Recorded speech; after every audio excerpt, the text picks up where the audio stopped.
Randy Show. Welcome back to Taylor's EV Podcast, ladies and gentlemen. We are back again with our usual guests, Nick and Drew. How you guys doing? Good. I am really thankful to be a guest on this show. Every single week when you text me and you're like, hey, we can't find a more important person. We need to fill this extra seat on the show. I want to boost Will my you be ego on my EV podcast by having again? people who don't have Teslas be in the presence of greatness.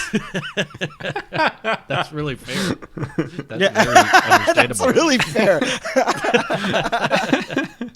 Yeah. Oh, gosh. It's been a fun week. Yeah, you've had some battery tests. We've had not a whole lot go on announcement-wise, but there have been a whole lot of advancements with Gigafactories more recently. What do you guys want to cover first? Let's go over the battery. Batteries. I don't know how Batteries. this goes. Yeah, let's knock out the battery just so we could be done with it, and I can put it to rest. So, how did the battery test go? Battery test went very interesting overall. So not good. Quick context: sometime last night, early this morning, a Tesla experience video went out where I did an experiment for the last 3 weeks, which I was documenting live here on the show. For the last 3 weeks, I was going on a single charge from 100% to see what was it 3 weeks to get 3 to weeks. zero? Wow. That was 3 weeks. It will be 3 weeks effective tomorrow. Yeah, 3 weeks. Wow. That says a lot about long range and your driving habits currently. And the driving and all factors, which we'll go over. But we did a test from 100 down to 0. What's the actual range? About roughly a year later, June 11th will be my 1 year anniversary of when I ordered the Tesla. Wow, that's coming up. That's coming right up. 1 year. This is Randy's season, baby. I'm so excited. It's interesting. I'm being all nostalgic about something that I still have, but I'm just remembering the endorphins of like, wow. So let's talk about the battery. To be honest, this year flew by. I feel like you just got it still. I And remember also- the day you texted us, and I was like, oh my God, he did it. He pulled the trigger. And now it's like, so it's been a year. And I was like, wait. Well, also, to be honest, this year doesn't count. So I've effectively only had the car for about 6 months or something like that. So, but it's still your first anniversary. Yeah. So the battery, 322 miles is what is showcased on the Tesla website, off of best performance. EPA. Nowhere near that. I'm gonna tell the ending results now. Effectively making the video useless, but that's fine. I'd rather do a deep dive on this and kind of get your guys' feedback on it. But the actual mileage from my long range is 205 miles. Ugh. Oh! Act shocked like you didn't know about this already. Huh? I didn't know about this already. 205. I'm not shocked by that because I know EPA is best case scenario. And also looking at your power consumption, it was like, from the offset, up, down, Yeah. right when I first practiced, and 205 from the 322, which 322 is promoted if you do up to 60 miles, and all the best scenarios, no wind resistance. 60 miles an hour or 60 miles in distance? An hour, miles per hour. Sorry, miles per hour. If you go 60 miles in distance, the range is 322. There you go. It's perfect. 322 miles per hour. So one thing that I've noticed is how inaccurate the battery indicator actually is on the top left when it's telling you the range, which is why I like having that as a percentage. For the last 3 weeks, I had it only on mileage instead of percentage because I just wanted to see how inaccurate it was, and it was very inaccurate. And I always used the projected mileage to be more concise, taking the data off of the last 30 miles to see where you would be at. The range shifted a lot. Halfway through the experiment, I juiced up for about an hour when I went to work once, and that gave me 18 miles back, and that put me at the time 50%, which was 150 miles, which by doing the math, that means 100% would have been 300 miles. And it was going off of my driving habits then saying, if you drive like this, you'll get 300 miles. Best case scenario, which was also inaccurate.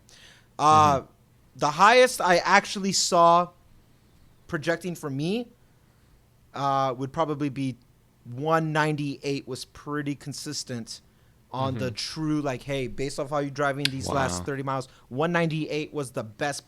189 to 190 was where I was sitting at, but the best I ever saw was 198.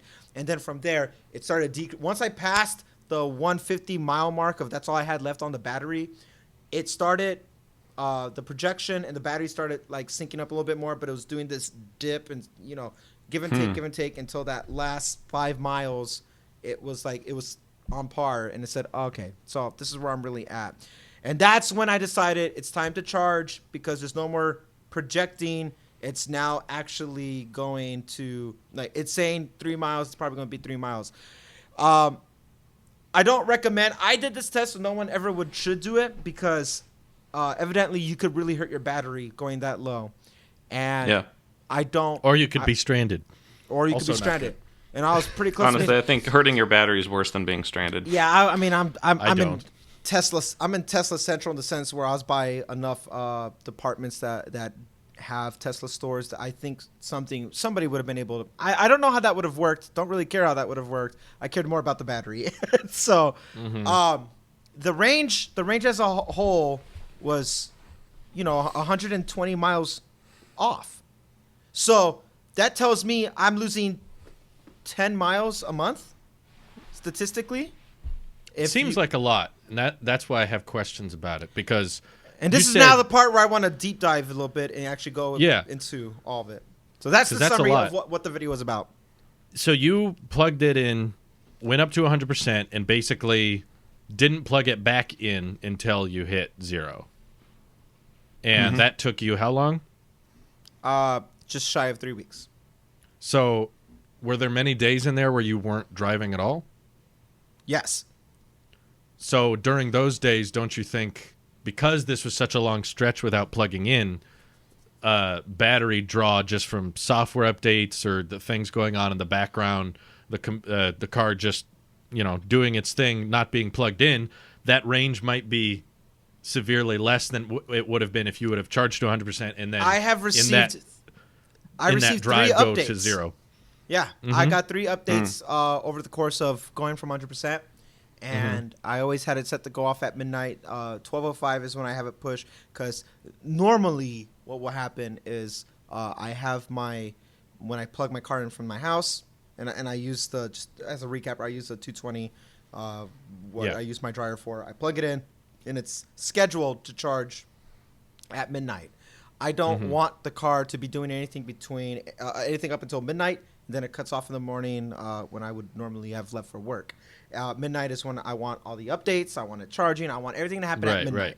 And just let it at the cheapest moment of the night for electricity and stuff like that. That's where it goes. And you're asleep. And I'm asleep. Probably. I don't got... Oh, back then I would have been asleep. Sometimes. Yeah, lately I'm going back to my night owl days, but still. So midnight is when I would have everything being pushed into updates, and I had 3 updates that came over. One was significant. The other 2 were just patches and stuff like that. And it did play a factor with the battery for sure, because at the time I would have had 200 miles. And then when I would check the next day and get my car, it'd be more like 195, 193, something like that. It's on. When it's getting an update, the cars, you can hear it. It's actually kind of creepy, because I thought the first time I got an update, I thought somebody was actually outside screwing with my car, because you hear it go, boom. It's doing all these things. It makes noises. Yeah. I didn't know. It does all these things, and I've heard those before. Yeah. I was like, what is going on? I go out there, and I'm just sitting down. I got a little chair at my front door. I'll just sit down and just kind of watch the car turn on, turn off, turn off. Fans turn on to cool down the thing. Turn off. Turn off. It's doing all these things. I'm like, wow. Future, ladies and gentlemen. So yes, battery updates played a factor. I did not go any longer than 1 day, 24 hours in between driving and not driving. So within the 24 hours, I noticed at least a percentage drop each day. All that plays a factor. I never went more than 1 day with not driving. So yeah, if you consider that, I think just from the sake of it being over such a long stretch of time, the range could be reflecting a lot worse than it actually is if you were in a situation where you charged up to 100 and then drove it to 0. I bet you would get more than 205 personally, but that's a much harder test to do because you kind of have to pick a destination and stick to it, and then when I drive up try to do LA, a full circle. When I go to LA, I don't know what you're going to do, but I'll something like that. I'll tell you what, when we come see you, Drew, we'll do the test. We'll test it then. When's that? I'm coming to you. Afterwards, after that trip. I don't know. Okay. We'll figure So like 2 years from now? Yeah. Cool. We'll schedule that in. Christmas over at the Ericksons. I don't know. 2021 trip, whenever that ends up being. Whenever it be. Actually, I just quick tangent. I would be more excited to try the Cybertruck to test the 500-mile range. Well, I've already asked you if it's okay to drive to you guys when that delivery comes, for the sake of my channel and coverage and video and B-roll. Like, because I think that's going to be an event in itself. When you guys get your like delivery date set, I'm going to be like, so I'm coming. I'm going to be there. Also, if you want to do it for the Tesla experience or your own channel or whatever, I will be your dedicated cameraman. My only request is I get to use the footage for my own purposes too. But I just want to be there. You could use any footage I have. I'm not going to copyright strike you or anything like that. Okay, I'll just start re-uploading all your videos as mine since I have your permission. Hey guys, every video you upload. Hey, so I bought today. this car. Yeah, you look a little dark-haired there. So another thing I didn't cover in the video with the battery test was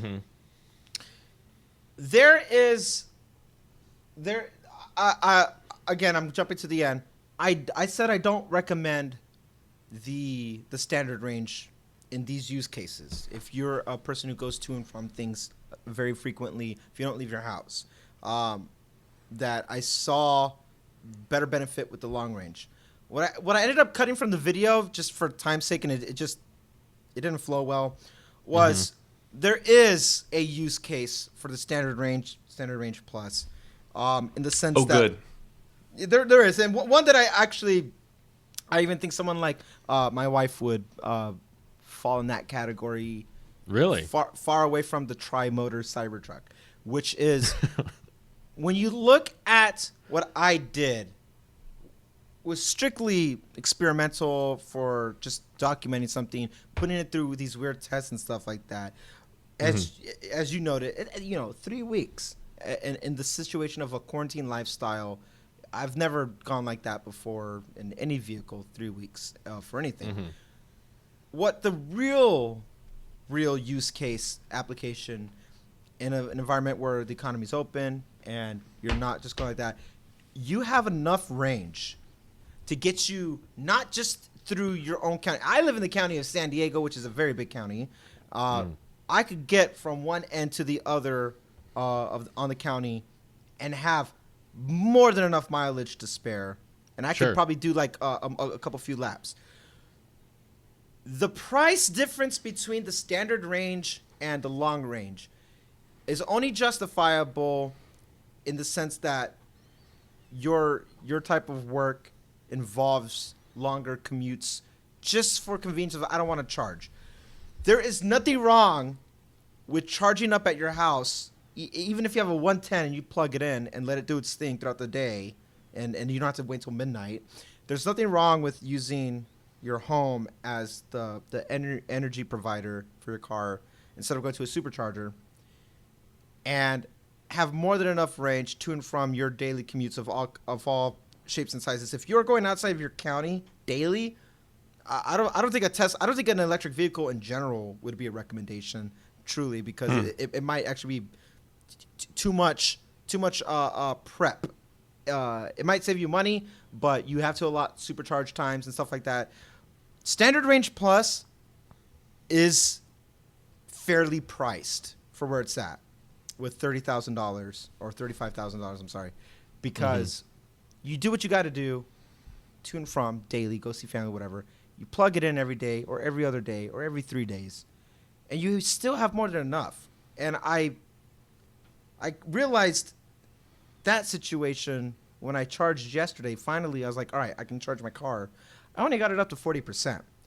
And when I started driving home from the mall, I was like, 40%, that's still less than a standard range. And I realized how much mileage I actually really have. I got home, I can plug it, I can do all these things. 40% is more than enough. Having my car cap at 80% truly is where I have it always stop at, has always been more than enough. I don't need the 100%, only for trips. And that's just a convenience thing. But those are the exceptions. Or for tests. Or for tests. Yeah. You do not need 100% of 322 miles except for those occasions, those exceptions. 40% was more than enough. If I brought it down to 20%, pushing it, it's still more than enough. Standard range is a viable option for most people if your first priority is cost. Standard range plus is fairly priced. I would ultimately recommend it if anyone says, I'm in the market for buying a car, which one should I get for a Tesla? My only question is cost going to be a factor for you? Like, is that your first priority? Or like full self-drive? Like, what do you want from the Tesla? I want a cheap electric vehicle that does not have to do with gas. Don't care about full self-drive. Well, standard range, I will push 10 out of 10 times. The moment you say, I want to do... I live in the mountains and I have to come down the down like Big Bear. I live in Big Bear. Want to come down to go to the grocery stores down here and come up like that. It's like, okay, maybe do like a long range at that point, in the sense that longer commutes that you are going far between charging stations, maybe. But those are very rare exceptions to the thing. Standard range, I would honestly say, is more than enough for most people. My use case, I do not regret the long battery range, only because I'm going to hold this car until it dies, you know? And I want, including the battery. I'm not going to swap it out the moment it's like, I'm below 100 miles. I understand now what real range anxiety is. It's not when I'm at 20% and I still got 100 miles. It's when I'm at 3 miles and I need to use the bathroom because I'm freaking out. Yeah. I think that's fair. You know, the average commute in America, at least, is 30 miles a day. That's what most people drive on average, and that more than covers that. And I guess my question, if I was in that situation, someone's debating between standard range and long range, I would always say, do you take a lot of road trips? How often do you go on long-distance trips? Because that's still probably where electric vehicles suffer the most in regards to time. For driving to work and back, I honestly think that's covered by any Tesla you can buy right now. Like, there's no Tesla that's going to struggle getting someone to work and back, unless, of course, you know, you're one of those people that drive 2 hours to get to work and 2 hours home. I know some people like that, but they're not super common. That used to be me before I got the world's coolest job that I get to do at home. Yeah, right. So especially someone like me who doesn't have to drive to get to work. Like we're driving under 200 miles a month right now, so. If we bought a long range, we literally could just leave the car unplugged for and months. You use such little energy that Tesla says, no, you're not going to use our solar panel. What's the point? Why? I tried that, yeah. They're like, what's your average solar bill? And you enter like $50 a month. And they're like, please put something over 80. No, not that. What? That's what it is. No, it isn't. Say something higher. Are you sure it's not more like 80? Hey, we got you covered. No, it's 50. It's such a savings if it's over 80. But yeah. However, not Nick. Well, Nick too, yeah. But Drew, for your case about working from home and closer to being in the market, don't buy the car off of your experience the same way. Off your experience today, the same way I don't buy a MacBook on your needs today. You buy the Mac on your needs of hopefully down. You're trying to future-proof it. Buy the car to future-proof. My biggest argument for long range, and this is again for you, Nick. Anybody getting the longer range, if you're going to do it, future-proof the car. That to me, the $7,000 difference, or whatever, that's worth it to me to future-proof the car of my needs. I don't know where I'm going to be at 10 years from now. I think I'll be a father. I think I'll be driving a lot more. I think I'll have a different lifestyle. Wow, Randy. Well, I'm sure. I mean, I'll be 40. I hope I have a family by then. I think I'll be a father in 10 years. Yeah, I would hope so. I mean, I'll probably still be alone talking in a room by myself to some people on the internet. Nick will be right there. No, yeah. So, but my point is that like my lifestyle, we might be, but in the chance that I'm not, I don't know what my lifestyle will be by then. But I do know my lifestyle will change. Our habits change over time, and I want to future-proof that and not limit myself based off of like, well, I only have this much capability with the Tesla.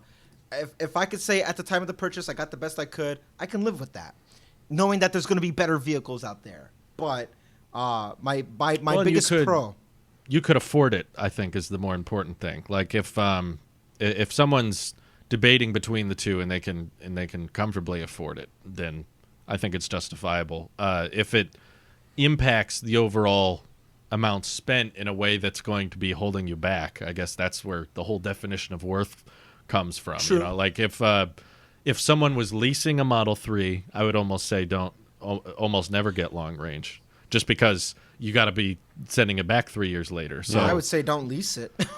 Well, yeah, I wouldn't say lease it at all. Don't rent your car, folks. But obviously, Nick that's didn't. That's you a personal lease? thing. I did, and I've learned a lot about my growing up, and now I'm all grown up and I'm mature enough now. I don't think about leasing vehicles. If someone was in the department of, I want a Cybertruck, but I want a Tesla in the meantime, so I'm going to lease a Model 3. That way I can get a Cybertruck once the lease is over. Oh, don't say that, Drew.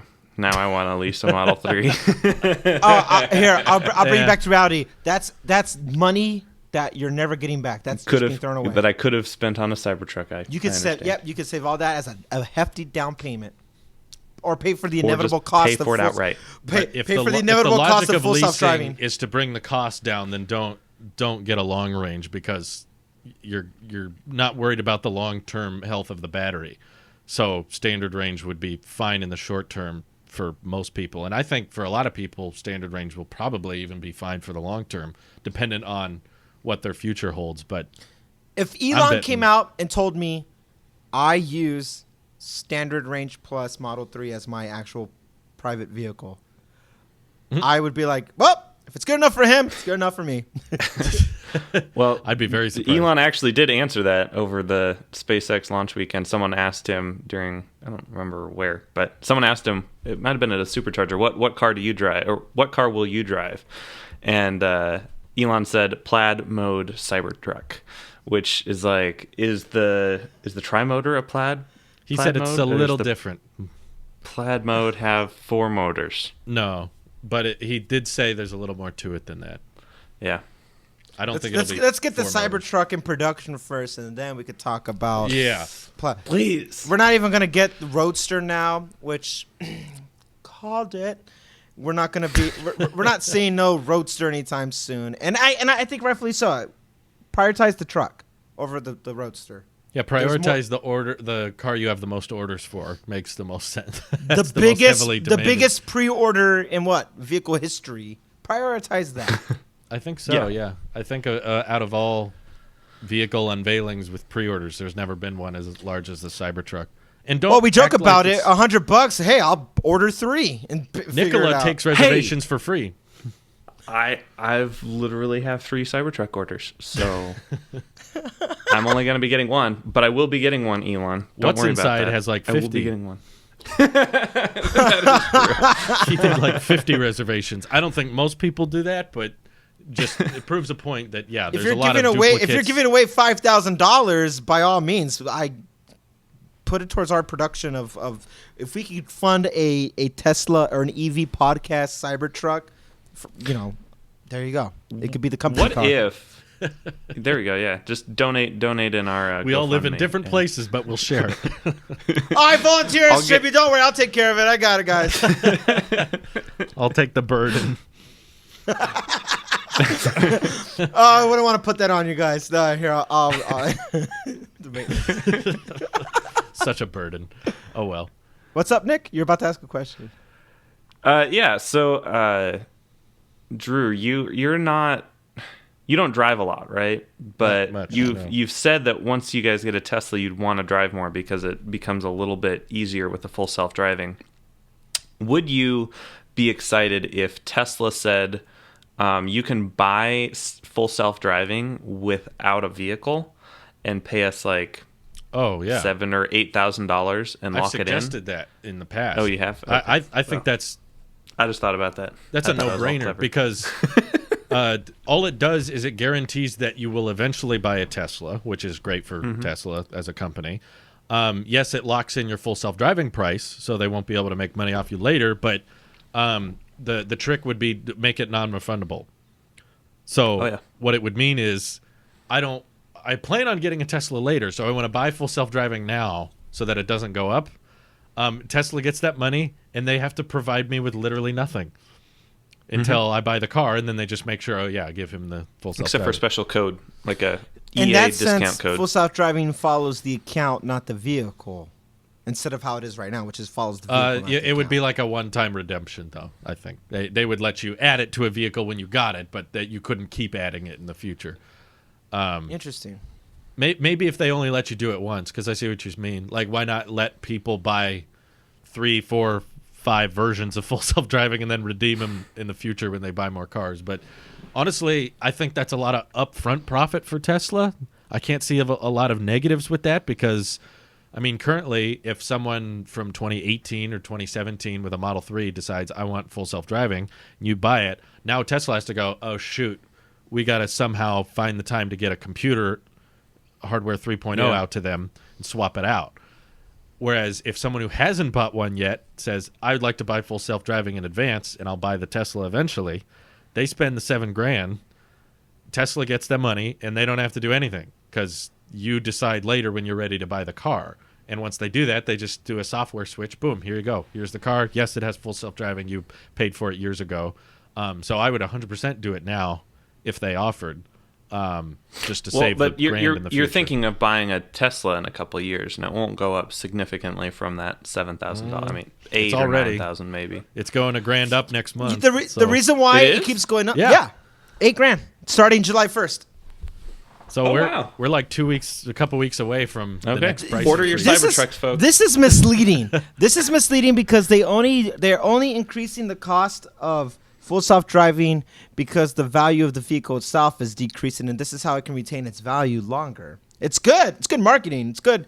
It's good. It's an interesting business move. I saw someone tweet about it. They were like, 10 years from now, the Model 3 will start at $18,000 and full self-driving will start at $22,000. And you'll still end up paying $40,000 for the same car 10 years from now. But if you don't care about full self-driving, you will have a much more affordable Tesla. So that's the key right now. Full self-driving going up in price, electric cars going down in price slowly over time. So if you care about autonomy, price isn't actually going to change that much. Because you're right, Model 3 prices did go up.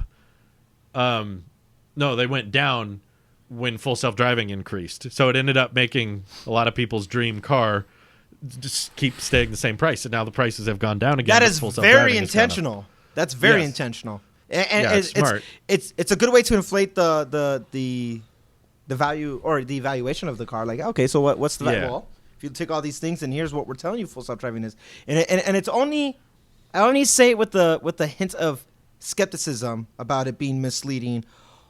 Only because we don't actually have full self-driving yet, and we don't have a date release and all that. I understand why that's controversial. A lot of people don't like that.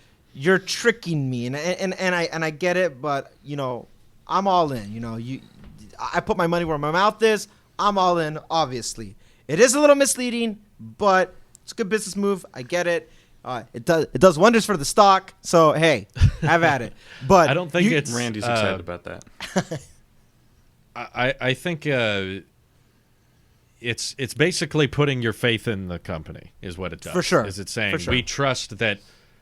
I don't think everyone who bought full self-driving believes it'll be ready when Tesla says it is, but they just want to be whatever the latest generation cutting edge of tech is available for full self-driving. I want to have that as soon as it's ready. I think that's what people are buying into. I haven't met that many people that have full self-driving that are like, oh, yeah.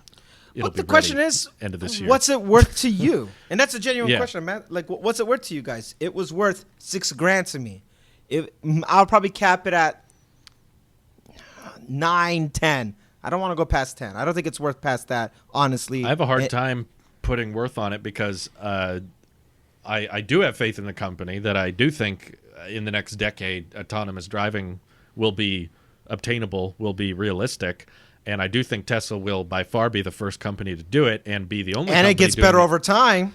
And it updates and gets better. So, like, it's the one thing I will not budge on when it comes to, whenever I want to get a Tesla. I'm happy with a 3. I'm happy with a Y. I'm happy with a Cybertruck. There's all kinds of great options they have. But the one thing, like, I'm fine with standard range. I don't need the sport wheels. I don't need the long range. I don't need a dual motor. But the one thing I won't budge on is the tech. What? So, What would I you don't say? even know if I have a limit on full self-driving, just because to me it's like the sooner the better. So The would you sooner pay I can- 100,000 like Elon says its value to be? No. I don't think it'll ever cost that much. Do you want a software switch that costs more than a house? If they did that and they were like full self-driving is feature complete and it was true and it worked, but it cost $100,000, I would be like, well, I guess I just never get it then. I guess I don't get to appreciate that because we have So our somewhere own between personal... 7,000 right now and 100,000, you Well, have a limit. let's put it this way. We have a limit in our minds of what the maximum should be paid for this car at the end of the day, after tax, after fees, after full self-driving purchases.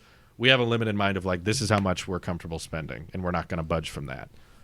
So that limit, obviously $100K would be out of that. We won't go past that. So if the car gets cheaper but full self-driving goes up, I'm the kind of guy that would be okay spending $18,000 on the car, $22,000 on the full self-driving if that's what it took and it was feature complete. Right now, in its current state, no, it's not worth it. I don't think the navigate on autopilot, the smart summon. Yeah, instead of what are you 7 willing to pay? What do you see the evaluation as it stands today? Not the promise of tomorrow, because obviously it's revolutionary. As it stands today, what do you see the actual value of it? Do you think it's 7? Do you think it's 8? Do you think it's less, or do you think it's more? And this is for both guys. Without the promise of updates in the future and it getting better, just how full self-driving is now, concrete, no thinking about tomorrow what it offers. No, absolutely not. Not $7,000 worth it at all. You're getting smart summon, which is a cool party trick, but not super helpful yet. Navigate on autopilot. Yeah, very buggy. Let me look at the because it's not much. I know that. The automatic stopping at stoplights and stop signs. Auto lane change, auto park, and later getting auto steer. That might help a little bit. Each one of these things I'd maybe put it like $1,000 each. So maybe in its current state, I would say more like 5 could be worth it, $5,000 to $4,000. But I've talked about this in the past. What I really think Tesla should do, maybe it's not financially good for them, so that's why they're not doing it, but hopefully they consider this, is that full self-driving, level 5 autonomy, needs to be separate from robotaxi access. They keep bundling them as the same thing. They keep saying, well, full self-driving is going to be worth a lot because the car can drive itself around and make you money. But we all know there's a ton of us that are never going to do that, no matter how financially viable it is. That's our car. We don't want strangers getting in our car. Yeah, I'm in the same boat. I don't think I would do that. I maybe do it if I had another Tesla that was my daily driver and I had just an old Model 3 sitting in the garage that I wasn't using. Maybe I'd be like, okay, sure, you're in the robotaxi. But until then, there needs to be a differentiation of this is how much full self-driving for you, just your car, won't make money for you, but it's convenient. That needs to be a feature. And then, okay, now this car can go drive itself, make you money, actually collect a paycheck off of it driving itself around. That needs to cost, sure, that can cost way more. That can cost $20,000-$30,000 because it can make that in a year. So separating the two, I think, is key, in my opinion, for the benefit of the consumer, because I'm sure there's a ton of people that would love the robotaxi network, even if they're not Tesla people. They're just financial gurus or passive income people who or want to enterprises research. if it's a business, you know. Yeah, they want to just do it as a massive business invest. I'm gonna buy 50 Teslas and I'm gonna charge them all right near the airport, and they'll all be in the robotaxi fleet, and that'll be my income. Do it stream. in rural America where there's not that many like metropolitan environments. Yeah. Oh, dude, I'm moving to Montana after this. But maybe because Tesla wants to collect as much revenue as possible, they're coupling the two. But let's just say that would be a great question for an earnings call. If I got to call in on a Tesla earnings report, that would be something. I'd be like, would you ever consider separating the full self-driving feature from robotaxi access so that people who don't plan on using robotaxi can still have full self-driving features? Because that's where I think maybe Tesla doesn't like that, because it means they don't get to charge as much. They would have to. They could no longer argue, but it makes you money. They couldn't use that anymore. It's just a feature now. So do you think maybe that's why people who do it. buy FSD right now, like Randy, have you been guaranteed that you'll be in the robotaxi network at some point? Or That's what they said. Yeah. I mean, I remember. They just be oh, now it costs something. $10,000 to join this? No, I think I'm robotaxi grandfathered network. in and all that stuff, because I remember reading something about the robotaxi and everything. When I was going through all the disclaimers and all that, I remember seeing stuff in there about that. I think it's possible it may eventually slip, but much like anything else that was pre that, I'll be grandfathered into it. And if they decided to divide the two, that would not apply to the people who have already paid for it. Yeah. It would be for new people who hadn't bought it yet. Yeah. So what about you, Nick? Do you think what do you put the value of full self-driving today? Seeing how I don't drive, nothing. But I would do a lot more road trips, and we're planning this trip that we were supposed to have back in March that got canceled. We're planning it again, and I'm planning on driving. Got road trips coming up.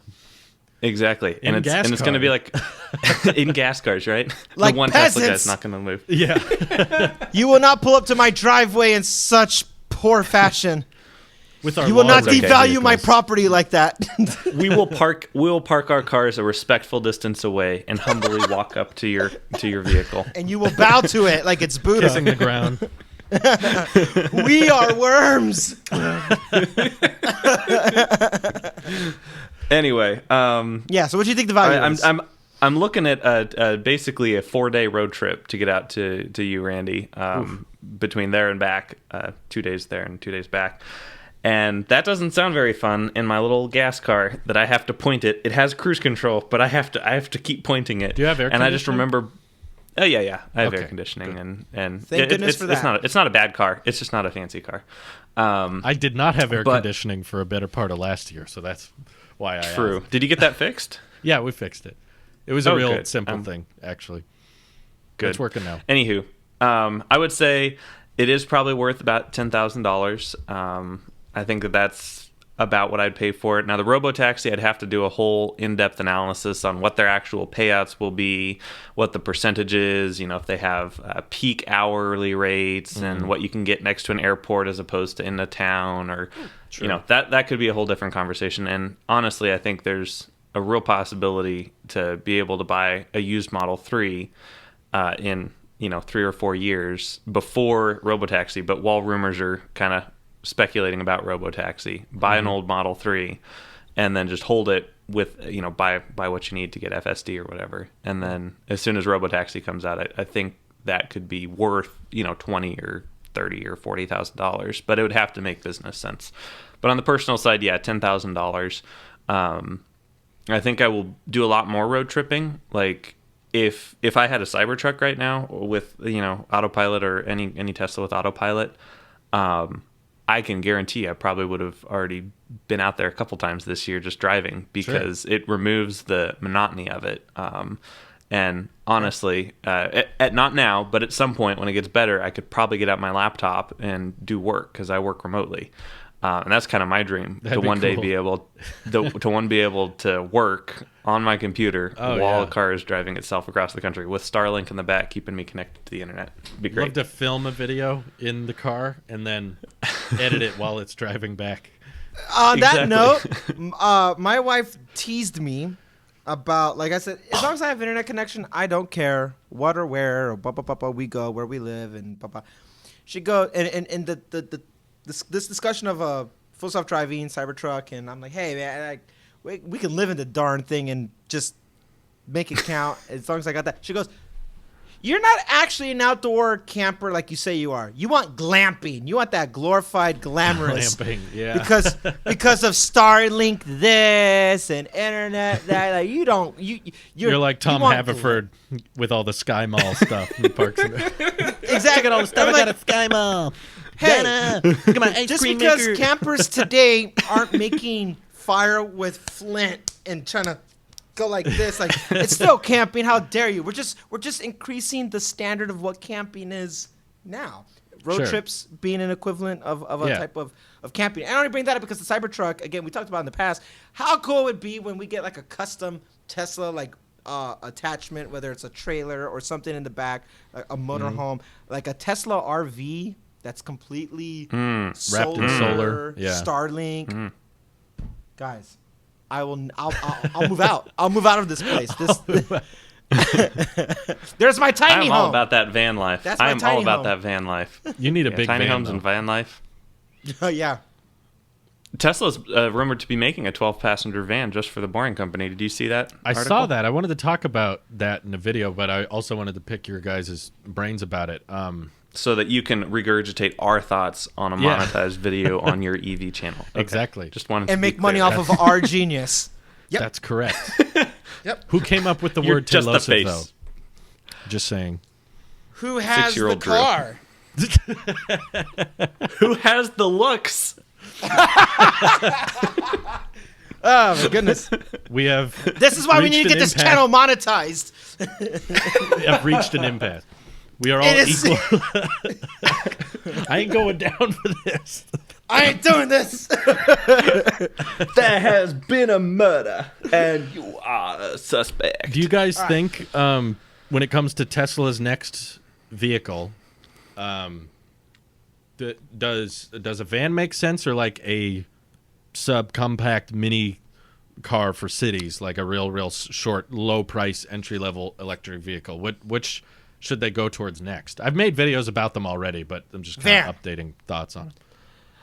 A sub, whatever for city. Like you're in the sexy lineup territory with Model X, and I feel like there's enough overlap with that in the truck and stuff like that. I think a van, a true, dedicated, actual van, would be distinct. Now that I see how they could get creative with a truck, I think they could get creative with a van in all the right ways to modernize it, not make it feel like, Cybervan. oh, it's the mom vehicle. Like, I think there's a way where it can incentivize men to be like, hell yeah, I'm driving this thing. Look at this thing. I got a whole sound system in the back. I got a studio. I think a van would actually be very practical. So are we talking like an ambulance type van, or are you talking minivan? Ooh, no, I'm talking. Well, I mean, Like when I say commercial grade van. no, but for the private sector, not for commercial use. Well, you can buy a commercial a Ford van. I'm talking Sprinter like van or a whatever. van. The one that has the siding, slide doors, and that could be the new Falcon wings. I'm Like So the like mobile a service 15-passenger vehicles. van or like a 8-passenger minivan? I'm talking however much that you want to have a garage band load up to drive to their next gig. So in- not a in minivan. venue. Okay. Not okay, a minivan. so not a Gotcha. minivan. We're on the same page. like a then. 12, A 15 passenger minivan, van. to Got me, it. you're starting to come towards the Model X. It's not Model one of X the same, was but supposed to be the best minivan ever, so it's it's too So much a van overlap. van. I agree. yeah. So get creative. I with think it. other channels have brought up in the past that it's much more complicated to sell 100 people something that's $10 than it is to sell 10 people something that's $100. So the subcompact mini Tesla that would be really cheap, really affordable, easy for people in the city to buy would scale the company probably too quickly because their number of customers would superchargers. drastically increase, fill up the superchargers, fill up the mobile service teams. So while I know a lot of our listeners want that, because probably the most common comment I've seen on any video about Teslas ever is, well, I'm still too broke to afford one. I can't get one. I get it. You know, we're all in that boat together, except Randy. We're all with Except you. for Randy, who's over there with Yes, his guys, with yes, his espresso and his sunglasses and his We all monocle, relate. and he's just like, We yes, know guys, there's- I am the 1%. We all know there's a huge The 1% number of us Tesla owners. that can't afford one yet, and it would be great if Tesla made them cheaper. We understand that. but we're talking from a business standpoint, what makes the most sense for them moving forward to go towards. And he actually did make a few tweets in 2018 about a van similar to the Mercedes ones that are so popular. And it's $1 billion industry. They're very popular, very common. And also, as many people have brought up, it's just a bad taste in everyone's mouth that when Teslas need to be worked on, this gas Ford van shows up with the mobile service team. Yeah. I think it just sends a bad image, and it makes everyone a little depressed.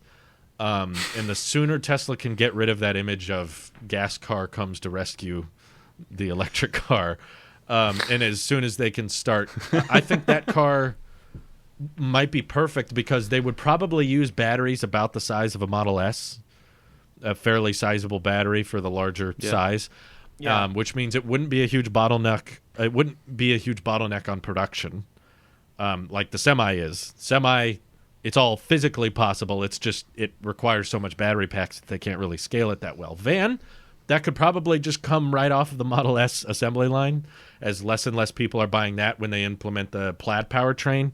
The prices will go up, so less people will be buying the Model S, but you can divert some of those battery packs to something, not the exact same batteries because you want to use more efficient batteries in the future. I get that. But just, I mean, it won't slow down Model 3 and Model Y Cybertruck production, basically. For sure.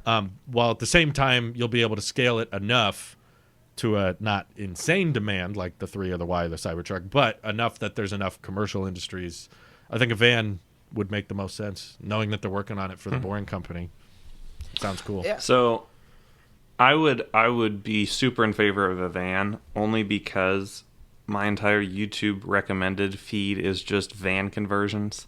I'm such a sucker. Think of the van life videos we get. I would not fit in any of those van life videos that I see. I'm like, they're like, oh wow, look, I have so much headroom. I'm 5'5" and I I have so much headroom. Look, I can do jumping Here's where I can shower when I'm just like, I get those videos too. About tiny homes that was so funny because it's all about how people live in these tiny spaces and they're like opening cupboards and they can't fit within the toilet and they're trying to open it. Yep. And the whole time they're going, oh, there's so much room. And they're like, this is bigger than standard tiny home. And that's Tesla gets lots of views. Van life gets lots of views. You would blossom an entire YouTube community over Tesla van life. Guys, once upon a time before we started doing podcasting together, there was a moment in my life where I almost... There was a time before we did podcasting together? There's BP and AP, before podcast, after podcast. So okay. The BP was the barbaric time frame. We don't talk about those times. We don't talk about in the context of this van life stuff, I was so close. And I've never said this out loud because I don't want to tell you how close I was. I almost bought a van to live in and travel because I was like, you know what? I haven't car, right?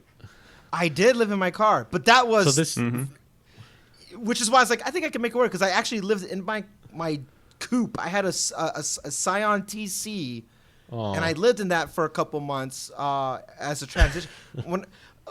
I did all the wrong things about getting out of the military and transitioning to civilian life. It was terrible times in my life. But very sobering at the same time. Like, all right, I know what I need to do.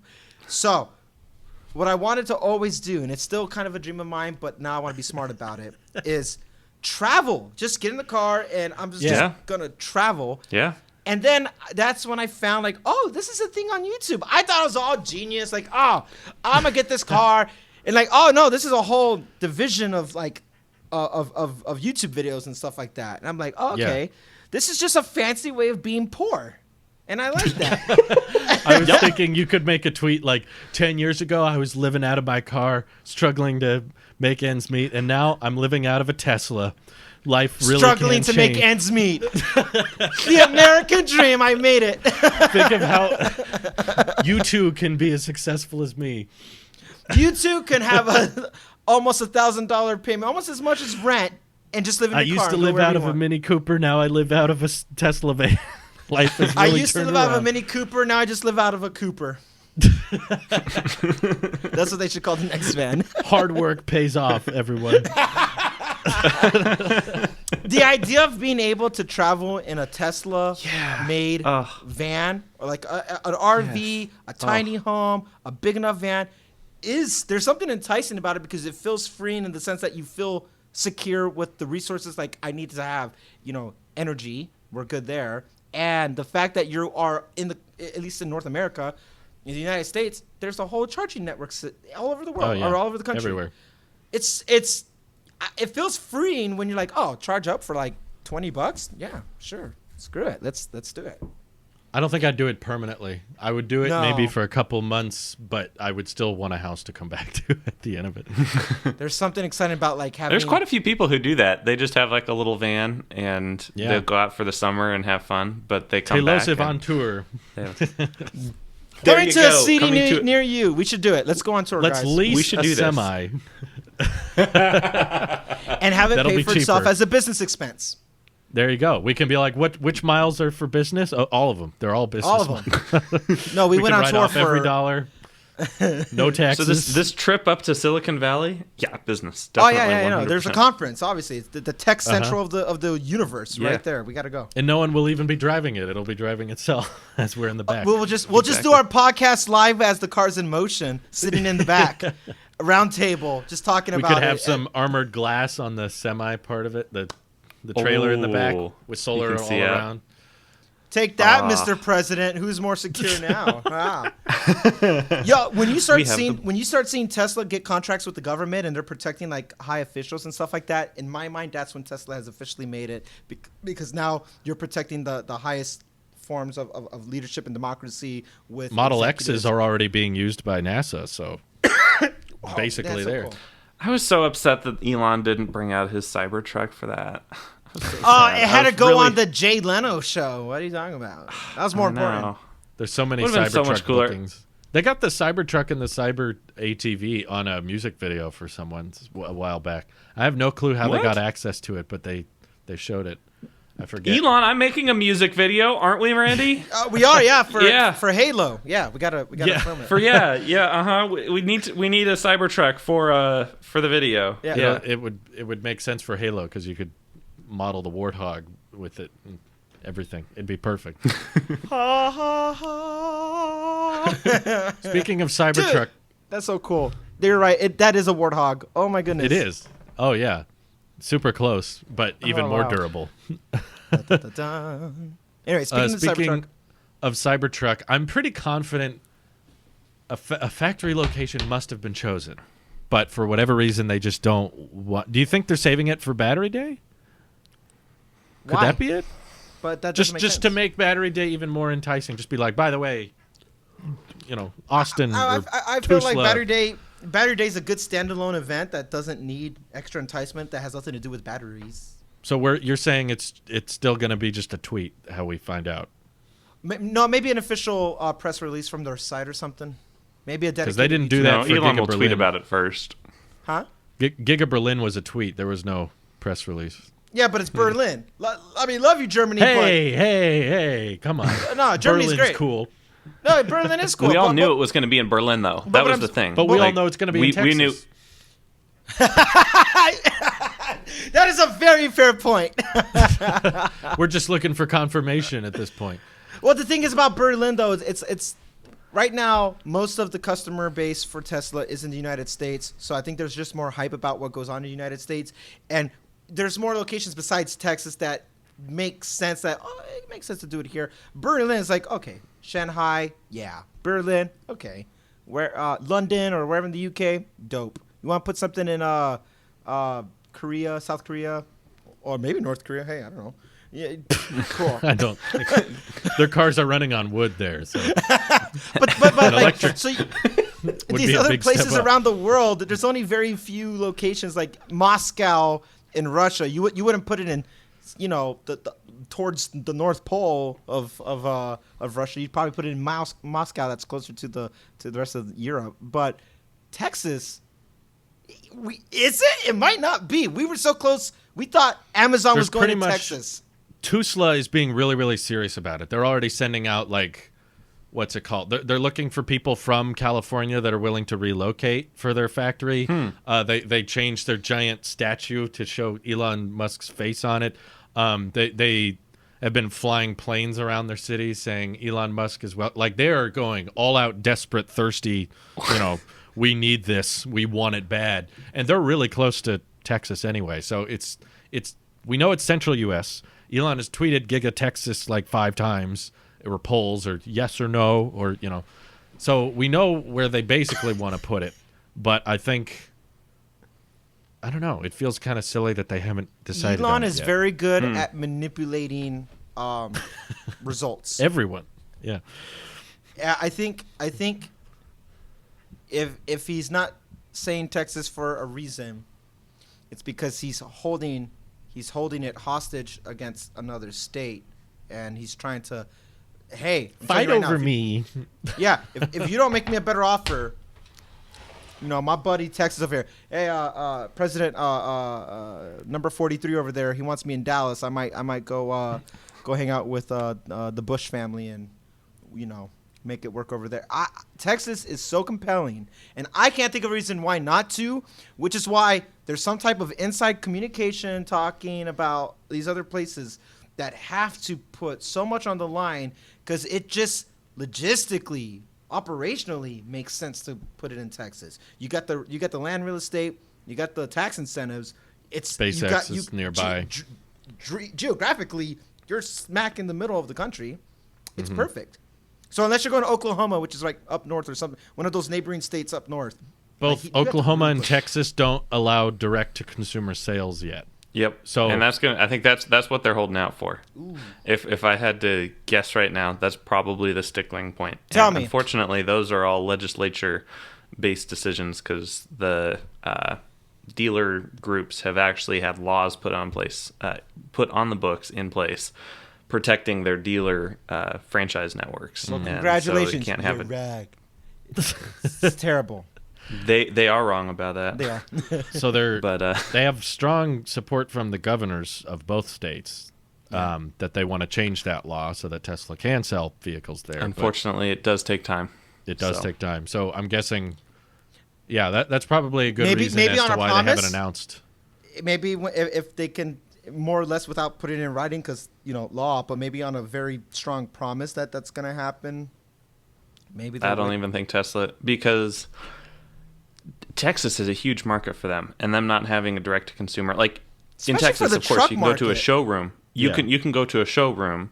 They can say, hey, we have a computer here, and you can order it on the website.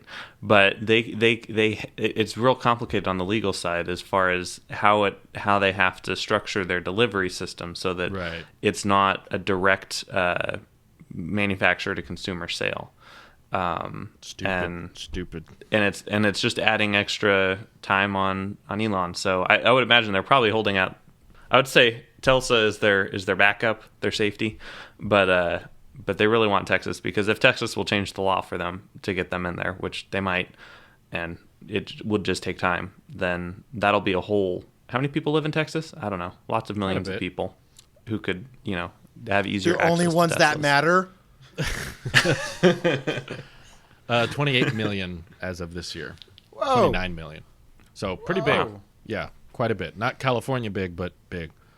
And bigger, obviously pickup truck sales do real well central US. So it's I'm guessing it's like 90% Austin, and then maybe if Tusla is able to pull out like a hey, we're going to allow direct to manufacture sales like now, like we're going to change the law within the next 3 months or something, we can beat Texas's timeline. Then maybe Tesla will be like, okay, sure, we'll go to Oklahoma instead, right next to Texas, but still pretty equal distant from everywhere else in the U.S. where pickup truck sales are doing. And I'm sure they're going to have tremendous local support based on what Oklahoma's willing to do to get their attention. Crazy. Do you think they've already missed their timeline in getting Cybertruck out by 2021, whatever they have on their website? No, I still don't. No, we're in June now, and I said if by the end of May they weren't breaking ground, we wouldn't make it, and now we're in June. So Nick has come to my side of the fence now. Welcome. Pull up a chair, buddy. Pull up a chair. My guess is, for one, Cybertruck is manufactured entirely differently from Model 3 and Y. So creating an assembly line for the Cybertruck is, as Sandy Monroe said, piece of cake compared to other vehicles on the market. So I think they could achieve incredibly fast turnaround when it comes to bought the land, groundbreaking, foundation up, structure up, cars coming out. I think they can turn that around way faster than they could with. I applaud your stubbornness, Drew. You're unwilling to change your position. I applaud it. It takes a special kind of stupid. I'm just kidding. I changed my mind a couple episodes ago, but I've sensed after reading more about how much different the Cybertruck is to build. There's no stamping process anywhere. Yeah. Which requires very different equipment because it's basically just pinching. A lot of the stainless steel exoskeleton is just kind of pinching it and folding it in certain ways instead of a stamp press like we have with the Model 3 and Y. Without a paint shop, which is actually a pretty substantial part of the manufacturing process, is getting the paint right and getting it to dry and the different color options and analyzing how the paint went on. If it's literally just steel, battery, electronics, wheels, boom, it's done. I think it requires a much smaller footprint. I think Tesla knows they have a tremendous amount of demand, so they're going to want to scale this thing super fast. And when there's a huge amount of demand for something, Tesla is known for coming out on time or beating expectations. Just like Model 3, they said it was coming end of 2017. Like full self-driving? That's software, different battle. But it is they said Model 3 was coming end of 2017, and it did. By all technicality, they reached the deadline. It was not a lot. It was small numbers, but they did do it. And I think we could see something. I think it could be something very similar for the Cybertruck, as in, yes, they do technically begin, but not in massive numbers. So, yeah, I do agree that the majority of Cybertruck deliveries will be 2022, but I think the first one will still be 2021. Wow. Well, I applaud that. Thank you. But I am more confident now. I actually think it's going to be pushed. I think more so that even if the hush hush of the location and all that, I understand, fine, for whatever reason. The amount of time it takes to get a structure up, and I think we talked about it a couple episodes ago. What they did in Shanghai, to me, is an exception, because proving not to be. But Berlin accelerating schedules. Our laws are different. Our laws are very different here. You could argue Germany's is worse than here. I would say Germany's is worse on the and they're accelerating that timeline. Now Giga Berlin is ahead of schedule and supposed to be operational by May, which is 2 months ahead of expected. So they broke ground already. That was on June 1st, and they're already laying the cement foundations for it. So that's just what I mean is that, yes, Tesla has been late to things, but it's when they have a tremendous amount of demand, similar to like they had so much time to release the Model Y. They could have waited. They could have waited and still been on schedule. They could have been like, okay, end of 2021, we'll be ready. Let's work on this. Let's work on this. But because they knew there would be a huge market for Model Y, they accelerated that, zoomed it up, delivered 6 months ahead of schedule, and beating the range expectations. So I think that Tesla, when they want to do something right, they can.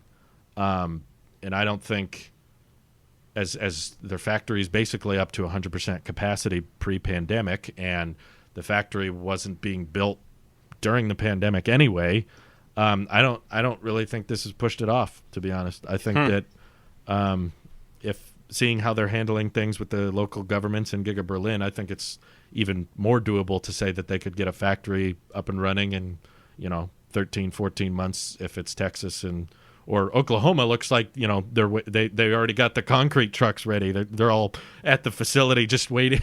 Can we start yet? We're ready, Elon. We already built it. Move in. They're just like, let's go. Let's fully go. furnished. So, yeah, hey, look, there's a Cybertruck. We already made one for you. Tesla announces they have already built the factory.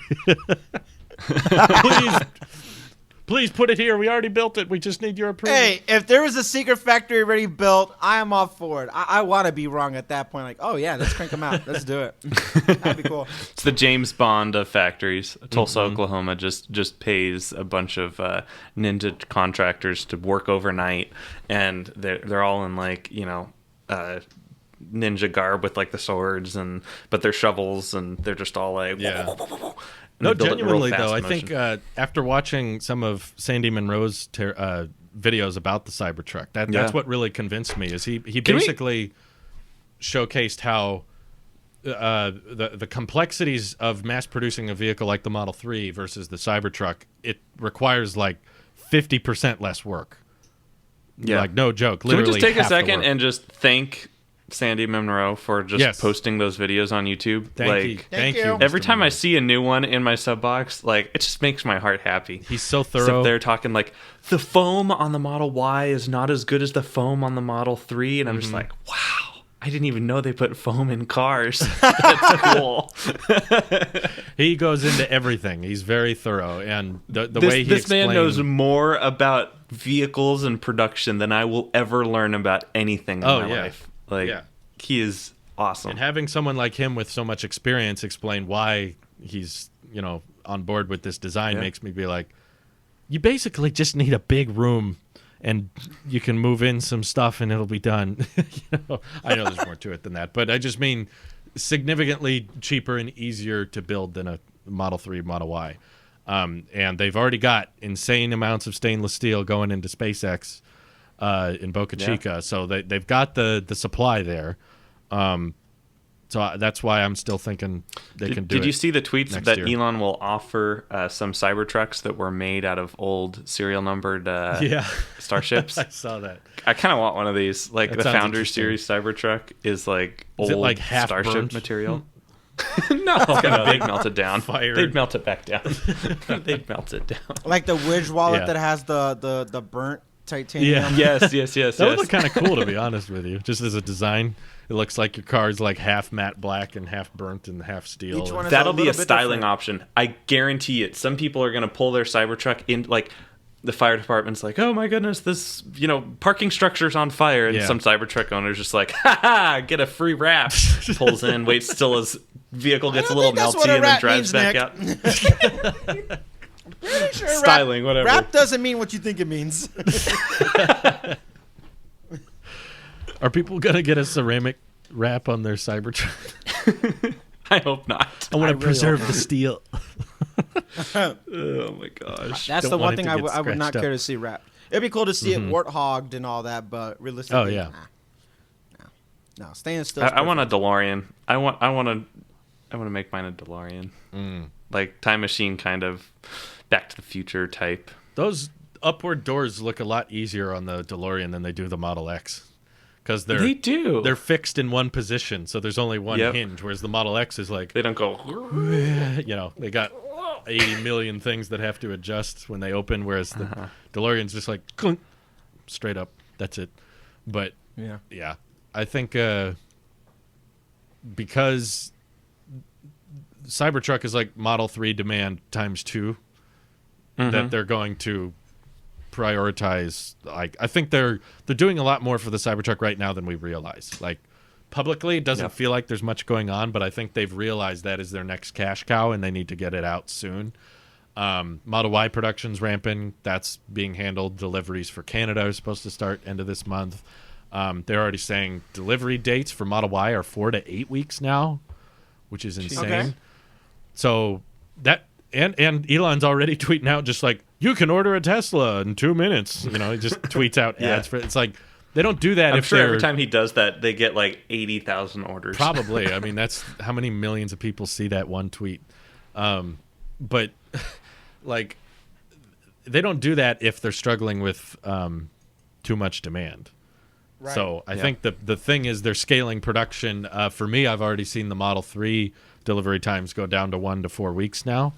So I think they've caught up on orders, and now they're just trying to get inventory moving, and that's what's going on at Fremont. But every other R&D department is just focusing on Cybertruck mass production right now. That's what I think their primary focus is.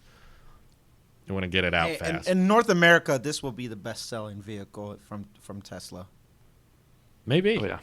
Maybe when they get the you look at the cost factor, when you look at just the need of a truck. Like I think this will be the best-selling vehicle Tesla would have put out for North America.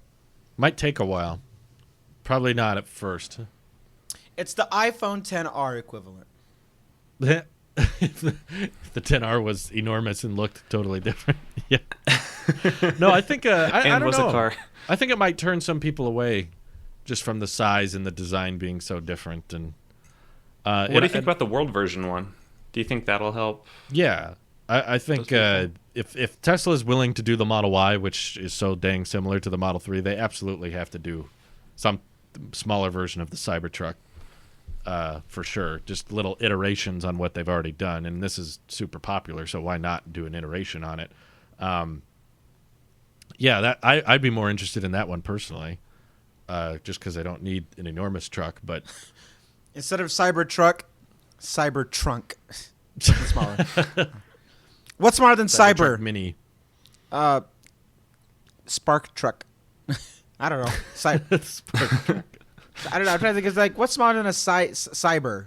Do you guys think Model 3 and Model Y will be substantially cheaper than they are now by the time Cybertruck deliveries begin? Not substantially. Substantially by $3,000, sure, but not more than $3,000. So you think they'll be Model 3 will be like $35K standard range plus? Yep. By the time. Yep. Yeah. That, Autopilot might make the out-the-door price about the same as it is today, like we just talked about. They'll keep the price the same because the next year's version and the year afterward, they'll just add more things to. They like the pricing where they're at. I don't think it's gonna get cheaper. At all? It'd be cool. Well, no, not at all.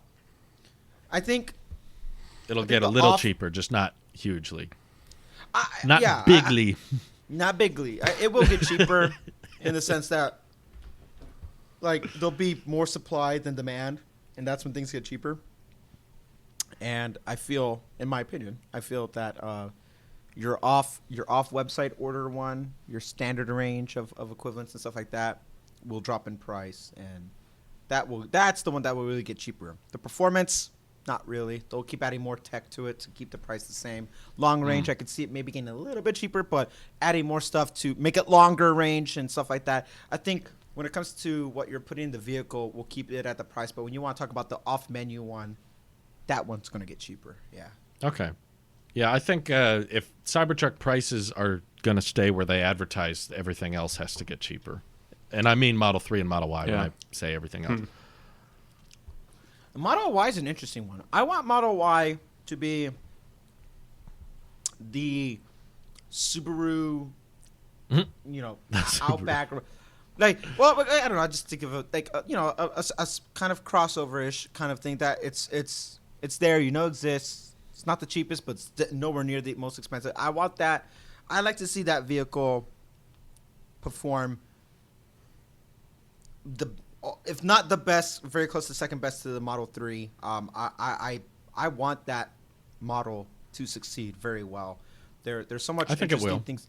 Yeah, if they brought the things like, hey, how come we don't have USB-C over here? If they did little things like that to any of them, I think would do a drastic improvement for people who I want to upgrade, just for the sake of enough little things over time. Will entice you to one big thing of a justification to upgrade for people like that. And I want the Model Y being the baby, the newest member of the sexy lineup, the last member.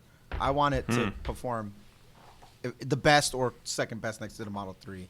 I still You're partial to the Model 3 though, Randy. Well, I'm only partial for the sense that I still believe that the Model S and X served its purpose for its time, and that it's no longer the driving force of their business, nor should it be. They became profitable after Model 3, Model Y, with pre-orders and stuff like that. I want those ones to flourish and be the leading standard for the next iteration of cars to come out for Tesla.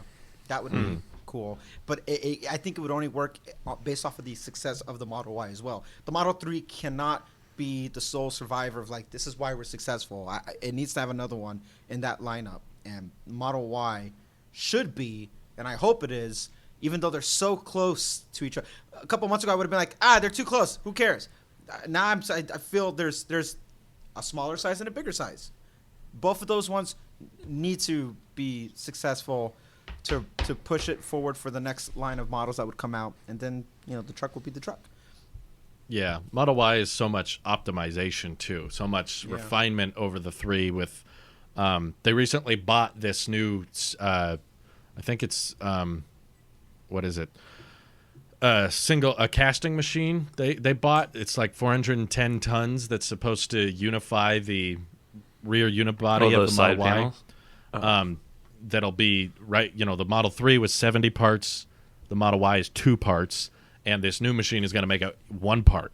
So even cheaper, and it's Tesla Tari reported on it, and it's supposed to be like take off 20% of labor costs by using this new equipment, and that's just now being put into the factory. So I think it's actually cheaper to build the Model Y than the 3 at this point, just from the redesigns and structure and redesigns and optimizations. So I really, really want them. Even with the increased material cost, though? Because 75% of the same parts, and the new parts are cheaper parts that require less work, less maintaining. So I've seen several people suggest that like just from the fact that it's been rethought out more intelligently, the Model Y can possibly cost less to build, or at least very close, and they get pure profit on the upcharge because obviously they won't make the Y cheaper than the 3, but once they start applying some of these redesigns to the Model 3, then they can, I'd say, comfortably afford starting it at $35K and still have a very happy profit margin off of it. But I'm still so fascinated and interested for my own personal reasons in what they're going to price the Model Y standard range at. And someone commented on my YouTube post recently that on their Model Y sticker sheet that they have to give you where you mean the how do you say it, Nick? Go on, Nick. the Monroney sticker? Yeah, that, which you pronounced flawlessly. The Monroney sticker, they give you the base price. Like, even if you get a long range Model 3, it'll say like Model 3 $35K, and then long range it will add like 9,000 or 10,000 extra. And someone looked at their sticker for the Model Y, which they're only doing long range right now, but the sticker base price was $41,000. So that's what makes me think maybe standard range Model Y will start at $41,000 whenever they start unveiling that, in which case That's fair. That's going to be a hot sell. So many people are going to get that one. I could see.